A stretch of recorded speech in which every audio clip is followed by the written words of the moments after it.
Shalom. Matius pasal 6 ayat 1 berkata, "Ingatlah, jangan kamu melakukan kewajiban agamamu di hadapan orang supaya dilihat mereka.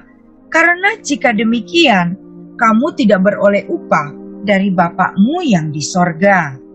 Saudara, pada pasal kelima dari Injil Matius, Yesus secara khusus menggambarkan pentingnya kekudusan batinia murid-muridnya sebagai landasan tindak tanduk kehidupan mereka. Nah, seperti apa realisasinya? Seperti yang Yesus akan jelaskan pada pasal 6 ini, bahwasanya tindakan lahiriah yang suci pasti lahirnya dari niat yang tulus dan murni.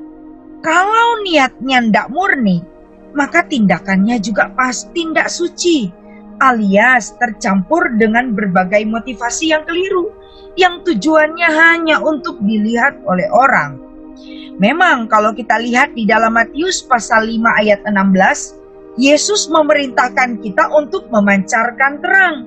Tetapi jangan salah, perbuatan-perbuatan kebenaran tidak boleh dilakukan dengan cara memamerkan perbuatan itu untuk memuliakan diri. Inilah yang Yesus sebut dengan orang munafik.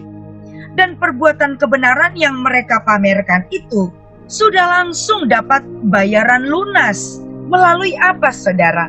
Melalui pujian yang ditujukan kepada mereka. Dan dalam hal ini, Allah tidak berhutang apapun kepada orang tersebut. Nah, peringatan Yesus pada pasal ini berhubungan dengan tiga pihak, saudara, yakni hubungan kita dengan sesama.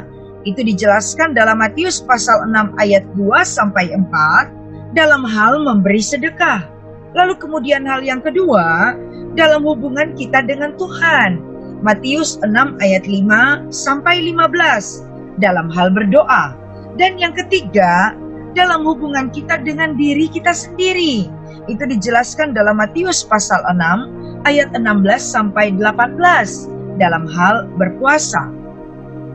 Pada ketiga hal inilah orang Yahudi itu menganggap bahwa dengan demikian mereka akan dibenarkan di hadapan Allah. Nah, saudara, Yesus menutup pasal 6 ini dengan mengajarkan kepada murid-muridnya bagaimana seharusnya mereka memandang dengan benar kemuliaan dunia yang sia-sia ini. Matius pasal 6 ayat 19-34. Nah, saudara, manusia ini adalah makhluk ciptaan Tuhan yang paling susah untuk dimengerti. Sulit ditangkap maksud terdalam dari motivasi tindakannya. Bukankah seringkali kita terkecoh dengan tindakan sesama kita?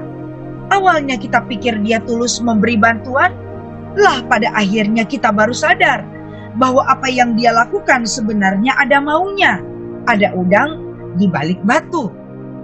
Tapi bukan hanya itu sebenarnya.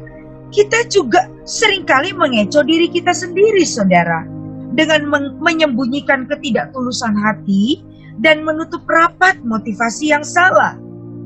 Ada sebuah pepatah yang kita semua tahu. Bunyinya, dalamnya laut dapat diukur, dalamnya hati siapa yang tahu? Ya, manusia memang sulit tahu apa yang mendasari tindakan sesamanya. Tetapi yang lebih celaka dari itu adalah manusia seringkali tidak menyadari maksud hatinya sendiri. Memang manusia bisa saja memoles sedemikian rupa maksud hatinya agar tidak ketahuan oleh orang lain motivasi bengkoknya. Tapi bagaimana manusia dapat memoles kemunafikannya agar Tuhan tidak tahu?